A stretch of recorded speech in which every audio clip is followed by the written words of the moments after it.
class 11 in continuation with our chapter 2 basic accounting terms. Today we are going to start with the next term, that is income. Now, as shown you in the video through screen, income is the surplus of revenue or expense, that is, it is the profit earned during a period. Correct? Again, it is profit, but it is the difference between revenue and expense. Means when revenue is more than expense, then the result is income. Such a good example is given.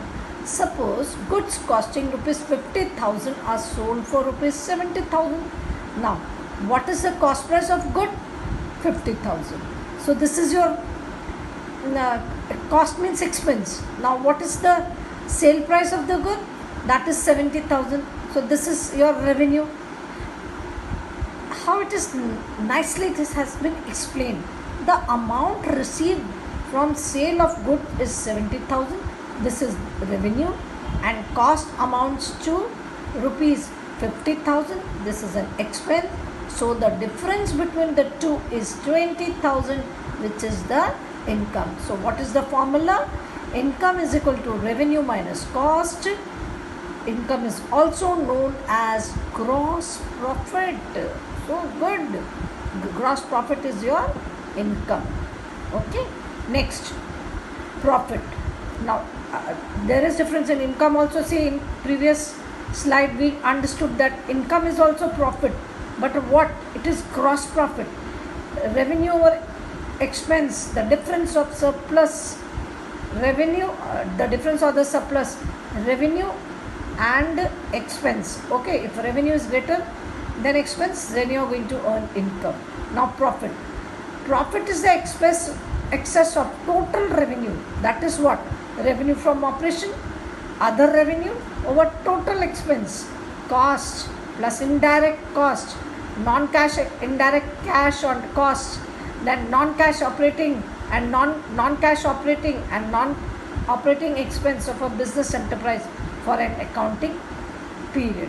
Now profit is normally categorized as gross profit and net profit. In other words, I can tell you that it is an income earned by the business from its operating activity. That is, the activities that are carried out by the enterprise to earn profit. Examples are profit earned from the sale of goods or services rendered. Now, profit is of two categories. It is gross profit, which is the difference between revenue and sales or services rendered, and net profit, which is the profit which is got after deducting total expenses from total revenue of the enterprise. In case total expenses are more than total revenue, then it is net loss. So this is the concept about profit. It is the excess of total revenue, means revenue from operation. Revenue from operation means the principal revenue generating activities and other revenues. Other revenue may be in form of commission or interest, etc. And total expenses. Total expenses means cost of goods sold. Indirect expenses, which may be cash, which may be non-cash. Okay, so operating, non-operating expense, that becomes total expense. Then you have to add total expense and subtract it from total revenue, and the result is profit. Profit is of two categories, as I told you, gross profit and net profit. Next we come to gain. Gain is a monetary benefit, profit or advantage that arises from transactions which are incidental to business. Now, so it's a benefit, or you can say profit, or you can say that advantage which arise out of transactions which are incidental to business. It is of irregular nature, means regular it's not there. If it is regular, then it will be regarded as profit. So there is the major differences. Gain is of irregular nature And profit, as we understood earlier, is of regular nature. For example, suppose a machinery having book value of 40,000 is sold for 50,000, then the surplus 10,000 is gain. Correct? No one is going to sell machine regularly unless he is the person dealing in machine only. Okay, so machine is an asset, and suppose it is of 40,000 book value and it is sold at 50,000, then the 10,000 is gain. It's of irregular nature. Correct? Next is trade receivables. It refers to the amount receivable from sale of goods or services rendered in the normal course of business. Trade receivables include both debtors and BR. Now, debtors, who are debtors? Debtor is a person or firm to whom goods have been sold or the services have been rendered on credit. Credit means the payment has not been received. Now, the amount due is known as debt or debt, and it is shown on the asset side of balance sheet in form of debtors. BR, when a bill of exchange is drawn by a seller on buyer, seller is drawn and drawee is the buyer, in which seller directs the buyer to pay the specified amount at a specified future date, then such bill will become BR for seller after getting the acceptor of buyer. Suppose the goods are sold on credit, correct? Trade receivables will arise when on sale of goods on credit basis. Now, firm has to take the money, correct? Now, the party from whom the firm has to take the money will be known as debtor. Now, when the seller firm wants a written note or written acceptance from buyer or the drawee, as it is written here, then a bill receivable will be drawn by seller. So it's a negotiable instrument in writing which contains an order that the buyer will pay the seller the specified amount at a specified future date. Okay, but it will be called as BR after the acceptance of buyer is received. So this is regarding trade receivable. Again, we can sum up by saying that trade receivable is the sum of total debtors and BR.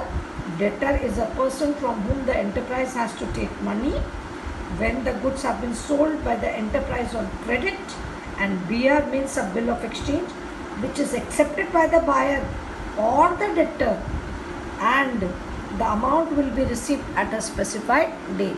We move to next, payables, and that is trade payables.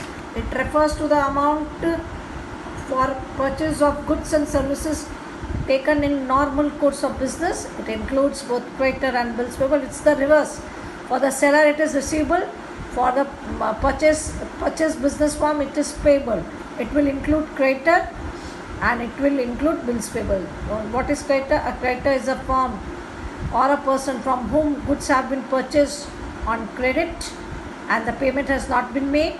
The creditors are shown on liability side of balance sheet, as debtors are shown on asset side of balance sheet.